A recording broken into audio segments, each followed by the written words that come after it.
jangan lari dari masalah. Betul? Betul. Kalau saya nggak setuju. Kemudian, sorry, ini kayaknya harus minum Harus deh. minum dulu, Bu. Minum dulu ya. UT memfasilitasi Oh, itu dan bisa, Bu. bisa. Halo sahabat Imut, Assalamualaikum warahmatullahi wabarakatuh. Bertemu lagi dengan saya Sari Megawati dalam program Imut, Informasi Mahasiswa Universitas Terbuka. Oke, teman-teman semuanya, program kali ini disiarkan langsung dari kantor Universitas Terbuka Padang. Untuk teman-teman mahasiswa semuanya, bisa banget nih menyimak siaran seputar Universitas Terbuka Padang di channel YouTube kita Universitas Terbuka Padang. Baik teman-teman mahasiswa sekalian, program kali ini kita akan membahas tentang tips sukses kuliah. Nah, episode kali ini cocok nih untuk teman-teman baik mahasiswa lama maupun mahasiswa baru yang sudah tidak sabar untuk menempuh perkuliahan semester ini. Baik teman-teman sahabat Imut semuanya, dengan mendengarkan dan menyimak program seputar Universitas Terbuka, teman-teman kami harapkan dapat memperoleh informasi dan hal-hal penting mengenai Universitas Terbuka.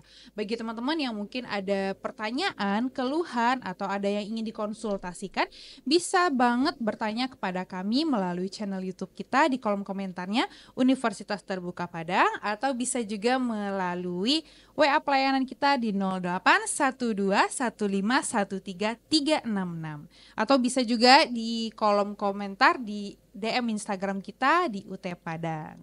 Sebelum kita mulai podcast kita pada hari ini, nah teman-teman mahasiswa semuanya diharapkan menunjukkan kebanggaannya menjadi mahasiswa UT dengan cara like, comment, dan subscribe di channel YouTube kita Universitas Terbuka Padang.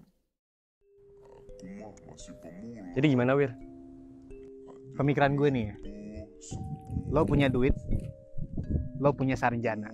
Oke, sarjana. Tapi menurut gue enggak, men. Ibarat nih, gue biasa-biasa aja nih. Lawan orang yang berada. Bisa jadi gue menang. Soal pemikiran. Udah, lo gak usah kuliah. Lo kerja aja sono. Salah, Mas. Salah. Kan ada UT. Negeri, lu bisa kuliah kapan baik lu mau, biaya terjangkau, mak babe lu seneng. Emang ya? Bingung kan lu? Udah lu mendingan daftar UT deh buruan, supaya gak bingung lu. Yalah, nih cepet ya.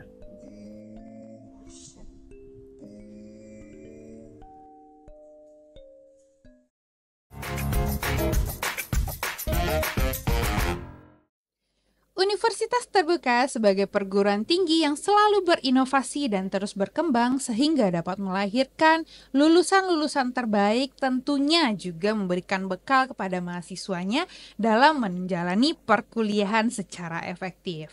Lalu bagaimana sih tips untuk bisa sukses kuliah itu? Selengkapnya akan dijelaskan oleh narasumber kita yang sangat menarik pada episode kali ini, Ibu Dr. Fathia Fatima SSI MPD selaku manajer pembelajaran dan ujian. Benar ya Bu ya? Mungkin bisa disapa dulu Bu teman-teman sahabat Imut semuanya Bu. Oke. Halo sahabat, ini kali kedua saya bergabung di podcast Imut. Bagi yang belum ketemu atau belum kenalan, panggilan saya Fathia, dosen Universitas Terbuka Padang. Saat ini diberi amanah sebagai manajer pembelajaran dan ujian. Oke, Bu Fathia Fatima SSI MPD. Nah, kali ini episode kali ini kita kan temanya tips sukses kuliah nih Bu. Di mata Ibu Fathia sendiri sukses itu apa sih Bu? Nah, ini menarik banget. Jadi makna sukses ya kalau menurut saya itu ketika kita merasa bahagia ketika mencapai keberhasilan baik dalam proses maupun hasil. Jadi kebahagiaan itu justru unsur penting dari suksesnya. Iya betul sekali ya Bu ya. Jadi kan ada sukses proses, ada juga sukses hasil. Menurut Ibu kedua hal ini sama pentingnya atau bagaimana Bu? Oke, jadi begini Sari, ketika kita hanya fokus di salah satu, misalkan sukses proses, kemudian sudah mencapai hasilnya tapi kita bahagia, berarti itu bukan sukses. Atau salah satunya, ketika kita merasakan kebahagiaan di hasil, tetapi pada prosesnya kita tidak menikmati prosesnya gitu ya, berarti ada unsur yang hilang. Jadi antara sukses proses dan sukses hasil itu saling melengkapi, saling utuh dia kedua-duanya. Jadi idealnya gitu ya, idealnya ketika kita punya target, maka kita merasakan kebahagiaan ketika melalui prosesnya dan mampu merasakan kebahagiaan ketika target itu dicapai. Oke, jadi intinya kebahagiaan itu merupakan unsur penting dalam sukses tuh ya Bu ya, Itu perjalanan intinya. sukses. Baik Ibu Dr. Fathia, nah ada lagi Mm-mm. pertanyaan nih Bu. Sebenarnya apakah ada perbedaan sistem kuliah di Mm-mm. perguruan tinggi ya Bu, Mm-mm. khususnya dengan sistem pembelajaran pada umumnya seperti di SMA atau SMK sebelumnya Bu? Oke, jadi kalau untuk sekolah ya, kalau sekolah itu jenjang yang sudah kita lalui sebelum pendidikan tinggi kan ada tingkat dasar ya, Iya. kemudian SLTP dan SLTA. Nah, perbedaan yang mendasar adalah rasa tanggung jawab sebagai mahasiswa itu jauh lebih besar dibandingkan jenjang pendidikan sekolah sebelumnya. Jadi jenjang pendidikan sekolah itu bukannya tidak ada rasa tanggung jawab, pasti ada, tetapi mereka belum diminta untuk berkontribusi rasa tanggung jawab terhadap masyarakat. Jadi kalau sebagai mahasiswa kita punya rasa tanggung jawab terhadap diri sendiri, keluarga, dan masyarakat. Nah, di situ letak perbedaannya. Lebih besar ya Bu ya tanggung Iya, jawabnya sebagai mahasiswa betul. ya Bu ya. Nah menurut Ibu juga apa yang harus ada di dalam pikiran setiap mahasiswa itu yang akan memulai perkuliahan Ibu, khususnya untuk mahasiswa baru ya Bu ya. Dan juga apa hal utama yang harus disiapkan oleh seorang mahasiswa supaya tidak kaget nih dengan sistem sistem perkuliahan di perguruan tinggi. Iya, pas kuliah gitu Iya. ya. Iya. Jadi kalau sebagai mahasiswa, baik mahasiswa baru atau mahasiswa ongoing, ternyata ingin kembali gitu semangatnya, yang harus dipersiapkan adalah mentalnya terlebih dahulu. Oke. Jadi pikirannya, mentalnya, bahwa sekarang saya adalah mahasiswa, saya masuk ke perguruan tinggi. Ketika itu sudah diperbaiki, lalu langkah berikutnya adalah pelajari lingkungannya. Sama ketika podcast Imut ini ya, yang keren luar biasa. Alhamdulillah. Sari kemarin mengadakan gladi resik nggak sama kru Imut? Ada, Imut Ibu, ngadain nggak ada, gladi ada. resik kemarin? Ada kan? Hmm. Nah itu, jadi pasti mempelajari lingkungannya. Iya. Kemarin gladi resiknya jam berapa berarti? Kemarin kita siang Bu.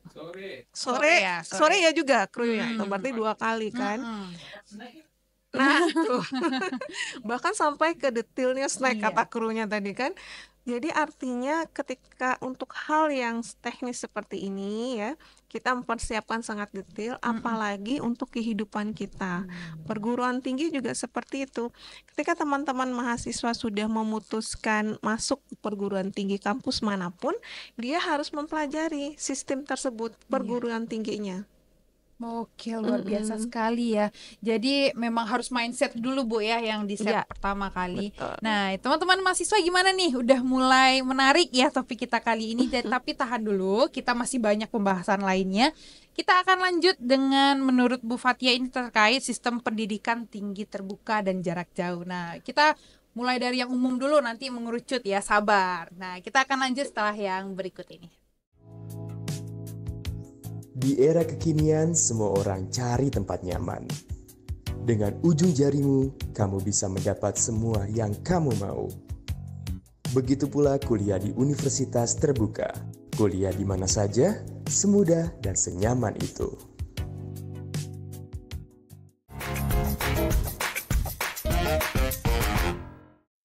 Oke sahabat Imut, bertemu lagi dengan program Imut, Informasi Mahasiswa Universitas Terbuka. Nah, kita dengan narasumber yang luar biasa nih ya. Nah, kita akan bahas dulu nih satu persatu.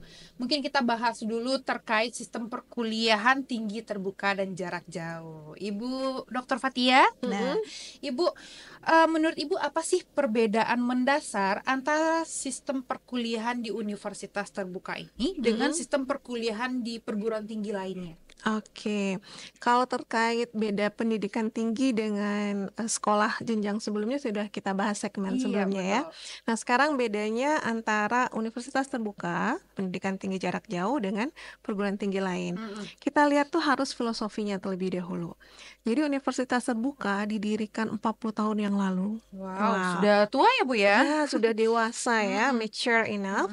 Jadi filosofinya adalah waktu itu Presiden meresmikan dengan syarat atau dengan filosofi bahwa warga negara Indonesia dimanapun mereka berada, berapapun usianya setelah SLTA, itu berhak difasilitasi oleh negara untuk lanjut ke pendidikan tinggi. Oke. Jadi filosofi itu yang membedakan pergerakan UT dengan perguruan tinggi lain. Iya. Oleh karena itu, jika calon mahasiswa atau warga negara Indonesia usianya 60 tahun, tapi sudah tamat tingkat SLTA sederajat dan ingin masuk ke perguruan tinggi, masih boleh, Masih Sari. boleh ya Bu ya Masih di boleh UT ya? banget masuk S1, ya kan?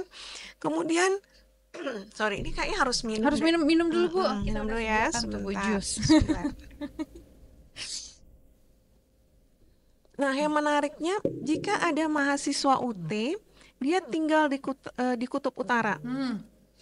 dan ingin kuliah, Hmm. tapi warga negara Indonesia. Oh Jadi iya. gimana dong? UT memfasilitasi itu Oh dan bisa Bu? bisa Oh dan bisa bahkan ya? ada. Luar biasa UT ini Iya, Bu ya. bahkan ada mahasiswa kita di Kutub Utara. Jadi beda filosofinya itu tadi ya, bahwa sejak pendiriannya saja itu adalah untuk memfasilitasi semua warga negara Indonesia dimanapun dia berada, dia berhak untuk melanjutkan ke pendidikan tinggi. Oleh karena itu, misinya UT, aturan mainnya berdasarkan visi tadi. Itu bedanya. Oke, jadi siapapun boleh berkuliah ya Bu ya, tidak memandang usia dan di mana dia berada. Iya, betul. Karena itu haknya. Kita harus haknya. memfasilitasi gitu. Betul. Makanya Wah, kita luar lakukan biasa. dengan pendidikan jarak jauh. Iya, luar biasa sekali Bu ya. Tadi Bu sudah menjelaskan juga nih Bu bahwa yang harus dipersiapkan oleh mahasiswa baru sebelum mau menempuh perkuliahan itu adalah mindsetnya dulu nih. Itu kan mahasiswa pada umumnya nih Bu. Nah, Iya. untuk yang mahasiswa akan menempuh perguruan tinggi yang dengan sistem pendidikan jarak jauh ini, apa yang harus disiapkannya Bu? Apakah berbeda dengan mahasiswa lainnya? Oke. Jadi ciri khas kita itu tadi sudah jelas ya filosofinya untuk pendidikan jarak jauh. Jadi apa yang harus dipersiapkan khususnya di UT, kita mulai harus mempelajari sistemnya. Jadi UT pelajari dulu sistem legislasinya seperti apa, pembelajarannya seperti apa, ujiannya juga seperti apa. Ketika ada mahasiswa belum baca katalog UT, sistem pembelajaran, ayo baca dulu.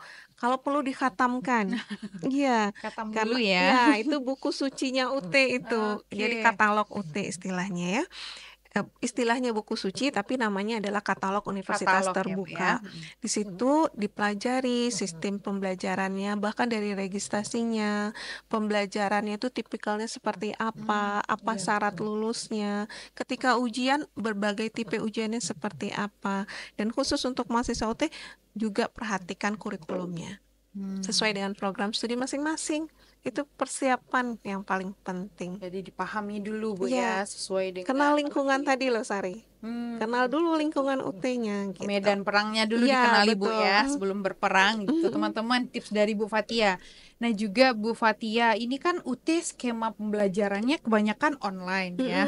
Nah menurut Ibu sendiri apakah ini suatu kemudahan bagi mahasiswa kita karena fleksibelnya itu tadi, Iya. atau malahan bisa jadi bumerang bagi mahasiswa kita karena ya kan yang namanya perkuliahan online mungkin mahasiswa jadi berleha-leha atau lalai dalam berkuliah. Menurut Ibu bagaimana? Iya. Sebenarnya apapun itu kondisinya Sari, tergantung individunya, ya kan? Bagaimana kita menyikapi. Tapi yang perlu digarisbawahi untuk mahasiswa UT, online itu lihat lagi why-nya. Kita melihat sesuatu itu lihat latar belakangnya atau why-nya atau filosofinya. Skema pembelajaran online dibuat oleh UT untuk memfasilitasi mahasiswa supaya dia bisa membagi waktu dengan sefleksibel mungkin. Ya, kapanpun dia untuk belajar dalam rentang 24 jam itu, dia bisa tentukan jamnya. Oleh karena itu, manfaatkan dengan baik gitu. Jangan sampai berleha-leha, Iya, ya betul. kan?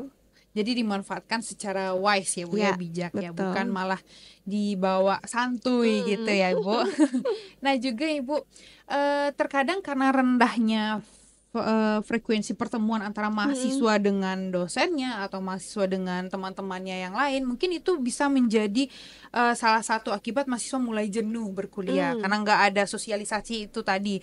Menurut Ibu ada tipsnya nggak untuk menghadapi ini? Oke. Nah, ini faktor jenuh ya. Iya, jenuh Oke. kan?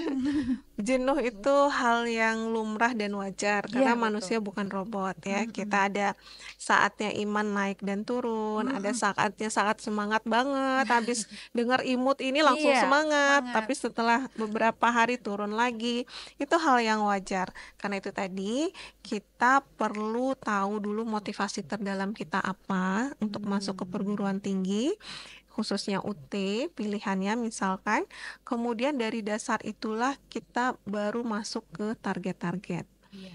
Setelah target ketemu jenuh, ya, Mm-mm. sorry. Nah, ketemu jenuh, jenuhkan kembali jenuh itu. Nah, If you know bagus what nih I mean, kalimatnya. ya, artinya gini, ketika kita pada satu hari itu sangat jenuh. Tapi ingat ya, pertama kita mahasiswa harus punya target terlebih dahulu. Kapan target itu akan dicapai? Itu mikirnya dari sana dulu. Misal contoh dibawa ke pengalaman saya aja pribadi. Misal saya punya target untuk submit artikel di jurnal, ya. Saya punya target di bulan apa atau tanggal berapa. Pada momen tertentu ada saatnya kita sangat jenuh untuk menulis, ya Iya, kan? betul. Nah, pada saat jenuh menulis satu hari itu saya ikuti polanya. Mm-mm. Jadi saya biarkan diri saya merasakan kejenuhan itu sampai merasa jenuh juga atas jenuhnya. Oke. Contohnya begini, bahasa sederhananya adalah ketika misalkan Sari ingin makan durian, Mm-mm. ya. Sari sangat hobi durian dan ingin makan durian. Cobalah Sari makan 5 buah durian besar dan enak legit dalam satu waktu bersamaan, ya. Kemudian saya yakin besoknya Sari nggak pengen lagi tuh makan durian, udah enak banget Enak liatnya, ya. ya kan? Itu yang maksud saya, jenuhkan rasa jenuh itu. Nah, jadi pada saat saya nggak mau nulis artikel, sangat jenuh sekali. Mau ngapain satu hari itu, kalau harus nonton drakor maraton seharian. Iya. Sampai besoknya ngelihat itu udah enak, karena udah pusing. Aduh, udah nggak pengen lagi nonton. Pada saat ketika fase kita tidak pengen itu, lihat target. Oke. Maka kerjakanlah target itu. Tetap Itu ya Bu tips ya. ya. Kembali kepada mindset sama tujuan itu Iya. tadi Bu ya. Jadi kebayang durian saya Bu. Karena Ibu bahas durian Iya, tadi. beneran.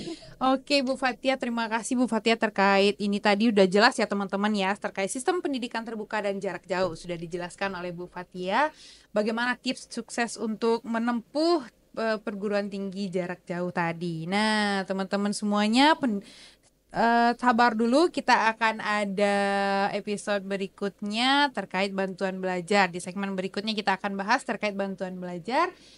Kita saksikan dulu video yang berikut ini. Abel, sampai kapan kamu mau diamin aku kayak gini? Kamu tuh sadar gak sih, selama ini tuh kamu udah bohongin aku. Bohong? Aku bohong apa, Bel? Selama ini tuh kamu alasan untuk kuliah, tapi nyatanya apa? Kamu malah nongkrong sama teman-teman kamu di kafe, kamu malah santai di rumah. Nih aku punya semua buktinya nih, coba kamu lihat.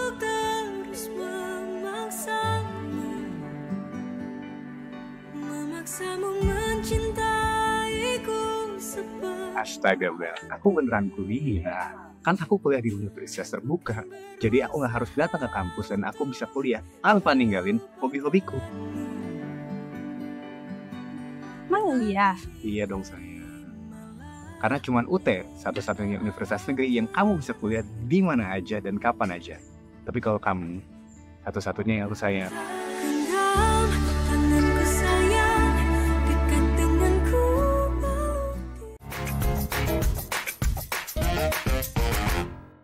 Oke sahabat Imut, bertemu lagi dalam program Imut, Informasi Mahasiswa Universitas Terbuka. Gimana pembahasan kita udah mulai menarik ya, dengan narasumber yang sangat luar biasa keren ini. Tadi Ibu Fathia sudah menjelaskan terkait motivasi-motivasi, tips untuk menanamkan mindset bagaimana agar kita bisa menempuh perkuliahan di perguruan tinggi terbuka dan jarak jauh. Nah, tentunya Universitas Terbuka juga memberikan bantuan belajar nih. Benar Ibu ya? Iya, betul. Bantuan belajar dari Universitas Terbuka. Nah, menurut Ibu sendiri kita bahas satu-satu dulu. Apa sih Bu makna dari bantuan belajar di Universitas Terbuka ini? Oke, Sari.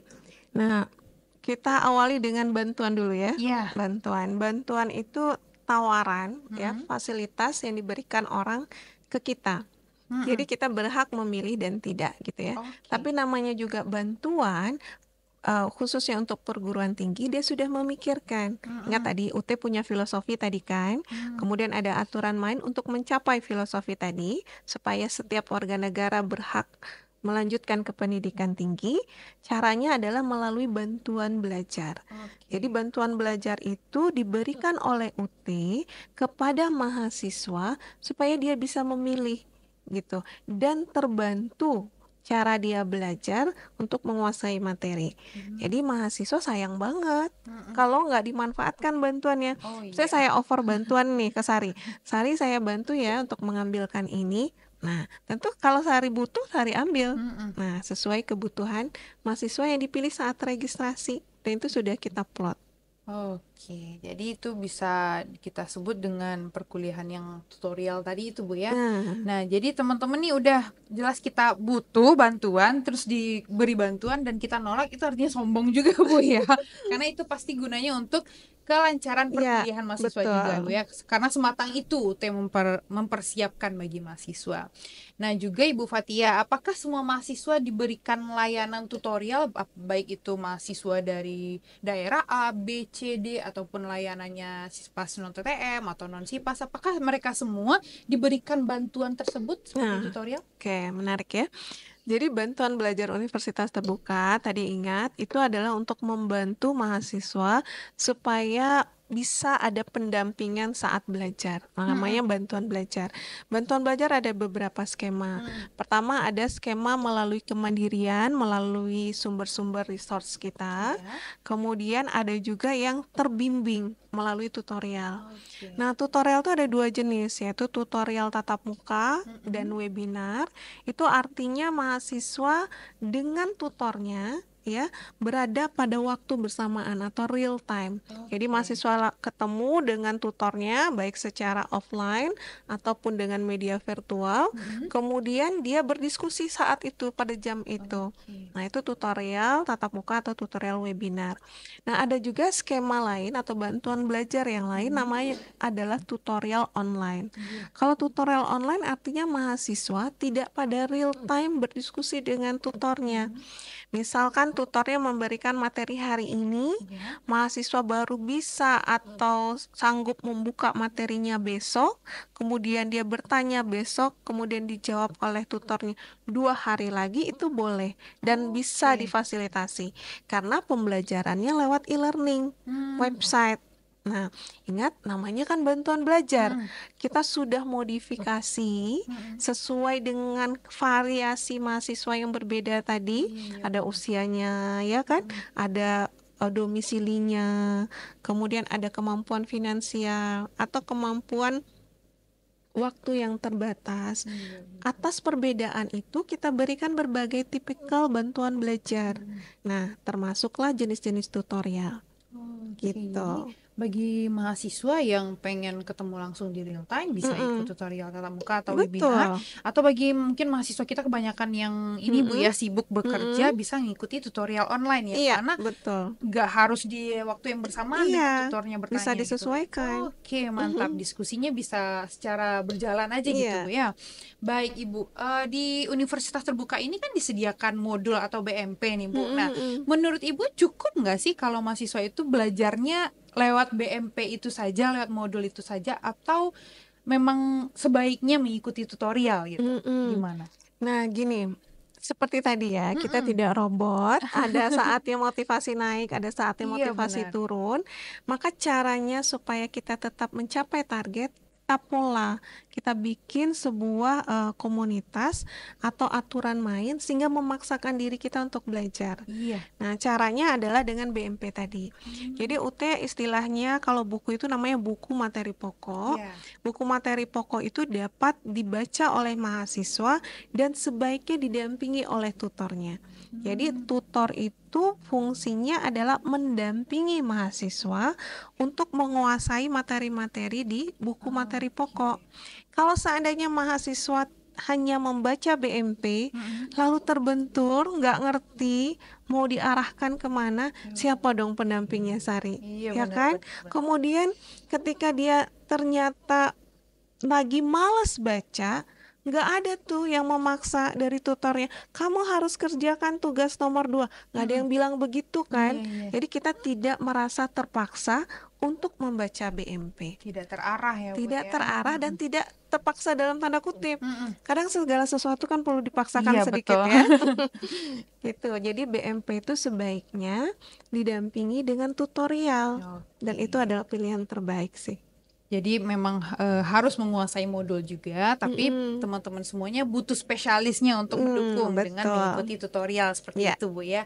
Nah, menurut Ibu gini Bu, ada nggak sih Bu tips dan trik bagi mahasiswa baru kita khususnya ya, atau mahasiswa lama yang mungkin terbentur di beberapa mata kuliah yang sudah diulang untuk bisa memanfaatkan bantuan belajar dengan optimal, dengan maksimal gitu. Ada nggak Bu tipsnya? Ini bukan berlaku untuk mahasiswa UT ya, tapi untuk masyarakat umum yang sedang belajar dimanapun. Mudah-mudahan insight dari pengalaman UT, pengalaman kita gitu ya, bisa bermanfaat untuk secara luas. Iya. Jadi kalau boleh saya cerita sedikit, waktu saya SMA, Iya. dulu tuh pernah ditanya oleh paman ya, jadi kakaknya ibu.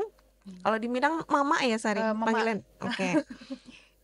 Terus dia bilang gini, kamu rajin banget belajar. Kenapa emang, dia bilang gitu. Pengen apa sih kok rajin banget belajar gitu. Terus saya jawab waktu itu SMA, pengen juara 1 mama gitu. Terus dia bilang gini, dia senyum. Paman saya ini orangnya penuh karisma, sekarang sudah almarhum ya. Jadi di keluarganya juga kita tahu orang yang punya karisma tuh kelihatan kan, Iya. dan terasa di kita juga. Kemudian di keluarga dan orang lain. Tuh dia senyum, dia bilang gini, kalau setelah ini coba mikir bahwa bukan karena ingin juara 1 ketika belajar, tapi kamu karena ingin menguasai materi per materi dari mata pelajaran, kamu mampu menguasainya dan merasa bahagia ketika berhasil menguasainya. Per materi pelajaran itu, per subtopiknya. Iya. Itu aja cukup. Jangan orientasinya juara 1. Kenapa? Karena juara 1 bonus. Iya, betul. Nih, itu saya sampai itu nggak ngerti, tapi setelahnya jadi saya paham, oh ternyata setelah kuliah ya, tapi karena saya tipikalnya penurut dan beliau juga karismanya tinggi, jadi saya cobakan aja waktu itu. Ternyata memang ada kepuasan Sari ketika kita menguasai misalkan materi matematika, satu topik ya kan, berhasil menuntas, sukses, bahagia banget. Nah itu kita apresiasi. Kemudian saya berhasil ya. Masuk lagi materi berikutnya, ekonomi misalkan. Ternyata memang ikut juara karena kita menguasai kan materinya. Kalau seandainya kita berorientasi ke juara 1, akan jadi beban. Tekanan ya Bu ya. Tekanan. Nah, jadi untuk mahasiswa UT, bantuan belajar itu fungsinya adalah untuk menguasai materi. Jadi ketika tutorial, jangan mahasiswa itu berharap nilai 100 dari tutornya, karena itu akan mengundang untuk plagiat, pakai joki. Oh iya betul.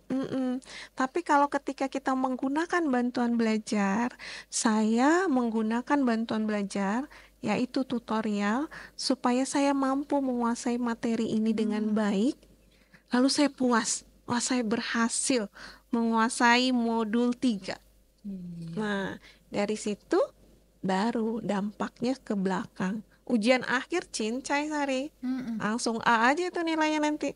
Karena menikmati tadi ya, Menikmati, prosesnya dinikmati, iya. Bukan karena tekanan gitu ya Pak. Kalau seandainya tutorial diikuti karena tekanan, yang paling teman-teman absen udah. Iya. Ikuti diskusi kopi-kopi punya teman-teman. Bahkan ada peluang untuk itu ya, untuk curi-curi. Iya, dicuri-curi atau dijoki ya Bu ya. Oke, luar biasa sekali.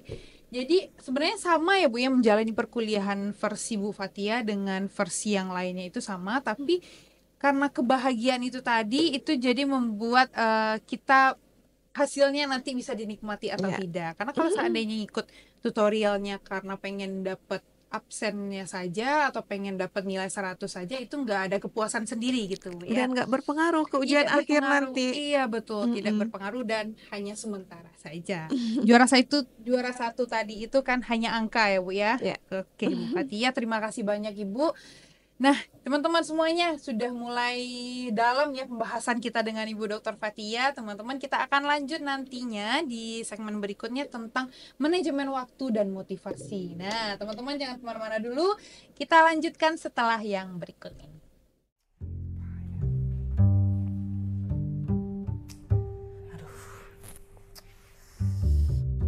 Apa ya, lupa ya. Oh iya, belum bayar kos lagi. Belum ada tanggal segini lagi. Punya duit robek lagi. Gimana nih? Gak boleh kepake lagi gimana nih?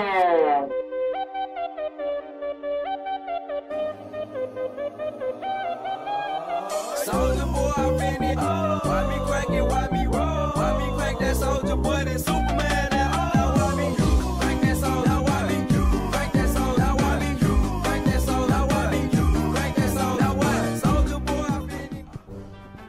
Haikal! Gimana nih? Udah makos lagi. Gimana ya? Lewat mana ya? Kesel deh gue, tiap kali nagih-nagihin duit. Oi, Lah, lu lagi bro? kan gue udah bilang, lu kuliah di UT aja supaya lu masa kayak gini bro. Gue gak punya duit bro. Lah, pendaftarannya cuma 100.000, PTN pula. Yang bener lu. Murah kan? Daftar ya? Kesel deh gue, tiap kali nagih-nagihin duit. Tanggal berapa nih? Lo gak lihat gue punya kos-kosan banyak gini? Pusing gue kalau nagih-nagih gini terus. Sebelum daftar, emak kos lu serem juga ya. Kita kabur, ada pintu belakang nggak? Ada bro, satu di belakang bro. Jadi, kita bro.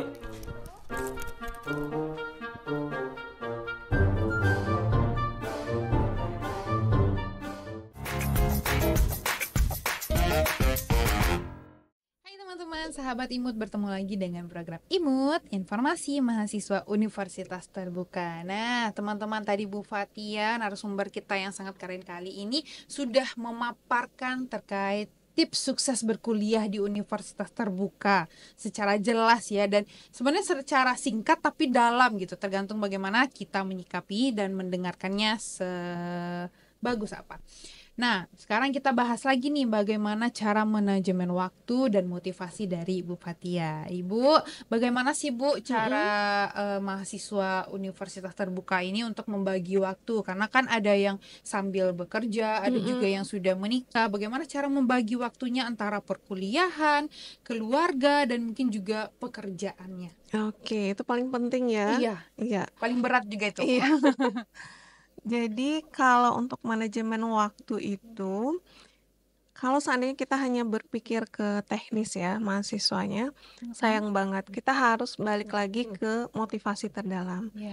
Jadi apa motivasi terdalam dari mahasiswa untuk lanjut ke pendidikan tinggi saat ini? Itu paling penting.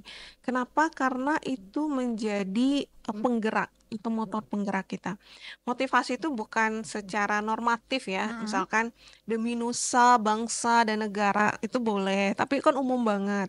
Jadi harus dibawakan ke dalam kehidupan kita sehari-hari, tanya ke dirinya apa motivasi terdalam, itu pertama. Yang kedua, buat target. Jadi target lulusnya kapan. Jadi harus berpikirnya dari akhir. Kalau sudah begitu, targetkan lagi 1 atau 2 tahun ke depan. Misalkan begini ya, saya 4 tahun ke depan atau 5 tahun ke depan sudah tahu mau terbayang mau jadi apa. Misalkan usia saya 45 tahun ini saya akan jadi apa. Nah, mahasiswa juga begitu. 4 tahun ke depan bayangkan pengennya jadi apa. Kemudian kalau sudah, rucut lagi, pendekkan waktunya 1 tahun ke depan mau ngapain. Oke, kita harus mikirnya dari sana dulu, Sari. Jadi bukan langsung ke teknisnya. Ketika 1 tahun sudah, mikir ke semester. Kalau begitu, semester sekarang saya punya berapa mata kuliah? Pikirkan. Nah, untuk manajemen waktu, ketika kita sudah punya gambaran luas ya tentang kerangka dan image kita mau seperti apa nantinya, baru kita atur teknisnya. Jadi, setiap hari buat target untuk dikerjakan prioritasnya apa. Karena kita multi talent ya, kita punya peran banyak gitu. Sebagai istri iya, sebagai Iya. anak iya gitu ya, sebagai teman kerja iya, sebagai atasan iya, bawahan juga. Iya, betul. Nah, artinya harus diprioritaskan 3 hal prioritas per hari apa yang harus dilakukan. Kemudian itu yang per hari ya. Kalau per minggu juga gitu. Misalkan lakukan sesuatu yang positif, yang merasa kita bahagia. Jadi baliknya ke situ lagi. Selalu temukan sesuatu bahagia walaupun di saat kita sulit. Contoh sederhana adalah mengapresiasi diri meski sekedar melipat selimut ketika bangun tidur, gitu ya. Iya. Jadi kan ada sesuatu yang kita, wow, saya berhasil melakukannya tiap hari, gitu ya. Bangun tidur langsung lipat selimut. Atau dalam seminggu itu targetkan ada olahraga sesimpel itu, misal olahraga yang simpel aja. Apakah olahraga hanya tarik nafas, kalau enggak ya jalan kaki, ya kan? Atau plank gitu. Kalau pengalaman saya pribadi, dalam seminggu itu misalkan tidak jalan kaki, treadmill sekilo, atau lakukan tenis meja, sekedar untuk pemanasan. Kalau nggak bisa juga itu minimal plank, 1 menit aja. Coba teman-teman yang belum pernah melakukan plank 1 menit, ketika udah berhasil, itu langsung bilang, good job Fatia, good job. Saking keringatnya Bangga ya, Bu, keluar, ya. saking bangganya. Tapi hal yang sekecil itu justru membantu kita untuk mencapai target-target berikutnya. Nah, dari situlah manajemen waktu itu bisa kita buat. Saya sudah melakukan nih plank hari ini. Berarti next target, saya bisa melakukan 3 target lagi hari ini. Apa misalkan dari segi pekerjaan. Itu tipsnya. Iya, benar.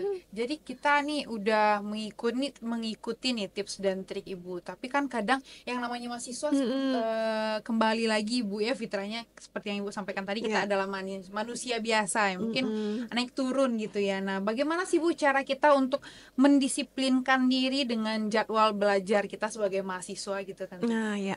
Kalau untuk mahasiswa UT atau mahasiswa lain juga boleh dengar ya Imut ini, podcast Imut ini.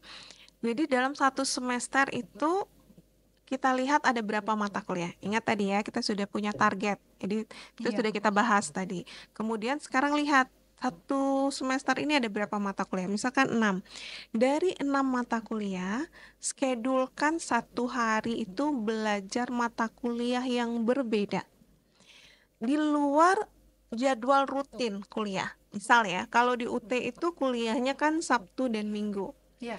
Untuk 5 mata kuliah itu Sabtu Minggu kuliah tutorial tatap muka dan tutorial webinar jika mahasiswa memakai atau mengambil paket tersebut. Nah, di Sabtu Minggu itu ke-5 mata kuliahnya diajarkan. Di luar Sabtu Minggu, di Senin dan Jumat, pilih salah 1 hari untuk menguasai mata kuliah tertentu. Iya. Gitu tipsnya.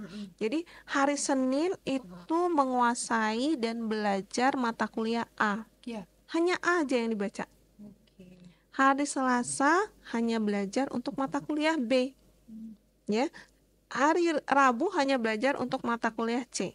Ingat ya, jika seandainya jadwal kuliahnya adalah Sabtu Minggu. Kalau mahasiswa kampus lain kan jadwal kuliahnya bisa di hari kerja ya. Silakan aja disesuaikan gitu. Oke, baik Ibu. Jadi gini juga nih Bu, tadi kan kita sudah membahas tentang mendisiplinkan diri. Tapi menurut Ibu, apakah kita tetap bisa nih belajar dengan baik walaupun kita ada mungkin teman-teman mahasiswa juga ada yang bekerja, kan ada masalah, siapa tahu ada masalah di lingkungan kerjanya, di lingkungan keluarganya. Sementara tutorial juga harus dijalani. Nah, bagaimana sih Bu cara menghadapi yang itu tuh Bu? Oke, keren banget ini pertanyaan Sari. Mind blowing gitu ya. Iya. Jadi kalau masalah ya Sari, kita pasti ketemu ya. Karena hidup ya, selagi masih hidup kita ketemu Pasti ada masalah ya Bu. pasti ada masalah.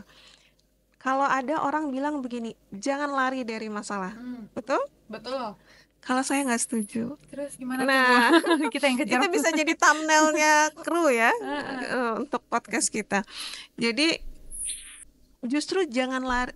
Saya tidak setuju prinsip jangan lari dari masalah gitu ya. Kenapa? Yang penting adalah timingnya. Timing dalam menyelesaikan masalah. Jika masalah itu ternyata pada saat itu kita perlu lari, silakan lari aja dulu. Lari, kemudian lihat dari luar, dari jauh, perhatikan kembali masalahnya, ya. Kemudian kembalilah dengan persenjataan yang lengkap dan selesaikan. Jadi kita nggak lari ya Bu ya, cuman menjauh dulu, pantau dulu apa yang harus disiapkan untuk sebagai senjatanya, baru kembali lagi dengan senjata yang lebih lengkap. Lebih lengkap. Oke. Dalam ya teman-teman. Mudah-mudahan paham ya. Paham nggak? Jadi masalah itu jangan bilang, saya ketemu masalah nih, lalu dipikirkan terus-terusan, kemudian sampai ada yang mentok kan, dalam tanda kutip ya, nggak bisa lagi, dan dia give up dengan dirinya sendiri karena orientasi hanya masalah. Coba mundur selangkah, lihat masalah itu yang kata, kalau misalnya lari, boleh lari. Ketemu musuh pun kadang kita boleh nggak lari? Boleh lari gitu loh.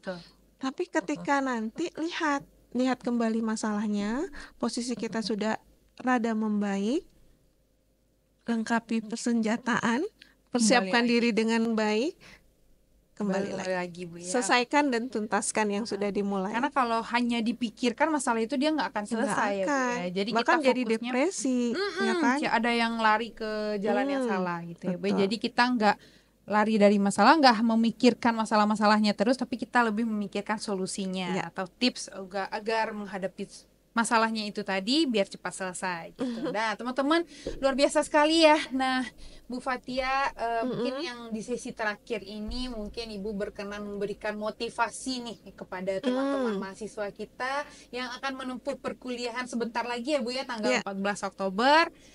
Mungkin bisa diberikan motivasi nih Bu. Oke, baik. Untuk mahasiswa Universitas Terbuka khususnya ya, dan masyarakat Indonesia secara umum, jadi pesan saya adalah Anda harus mencari kebahagiaan meskipun di situasi yang sangat sulit. Itu yang pertama. Terus yang kedua adalah upayakan dan selalu untuk melihat tujuan akhir dari target. Yang ketiga, imajinasikan dan rasakan bahwa itu sudah terjadi. Mulai dari sekarang. Karena itulah penggeraknya gitu. Karena kebahagiaan itu dimulai dari sekarang, bukan nanti, karena kita tidak tahu nantinya bagaimana. Jadi rasakan dari sekarang karena Anda memang layak untuk bahagia. Oke, dalam sekali nih teman-teman, luar biasa. Ibu sering nonton Mario Teguh ya? Justru nggak pernah. Kayaknya Ibu ini motivator yang luar biasa juga di UT Padang ya. Nah teman-teman, tadi Bu Fathia sudah sangat menjelaskan bagaimana tips sukses berkuliah di UT, bagaimana untuk menguasai modul, bagaimana juga dengan membuat hati yang bahagia, pola pikirnya tentunya diubah bagi teman-teman. Mungkin kita mulai sekarang seperti yang disampaikan Bu Fathia tadi, kita mulai membahagiakan diri dalam menjalani proses, karena hati yang bahagia dalam menjalani proses akan membuat kita menjalani proses itu tadi tidak penuh dengan tekanan gitu ya Bu ya. Oke, terima kasih Bu Fathia. Mungkin itu saja podcast kita kali ini. Saya akan menutup dengan pantun. Mohon teman-teman kru dibantu cakepnya ya. Ya belum. Sabar. Beli buah ke Konoha. Cakep. Kurang keras nih cakepnya. Saya mau yang lebih keras. Diulangi. Beli buah ke Konoha. Cakep. Bersama si Adam dan juga Sasa. Cakep. Podcast tips sukses kuliah bersama Bu Fathia. Sangat dalam dan luar biasa. Cakep. Terima kasih. Oke teman-teman semuanya, terima kasih untuk menyaksikan podcast kita pada episode kali ini. Bu Dr. Fathia SSI MPD, kita ucapkan terima kasih Ibu sudah sebagai narasumber kita kali ini. Semoga di podcast-podcast berikutnya Ibu juga berkenan ya Bu ya menjadi narasumber kita. Teman-teman, sampai jumpa di lain waktu. Assalamualaikum warahmatullahi wabarakatuh. Waalaikumsalam warahmatullahi wabarakatuh.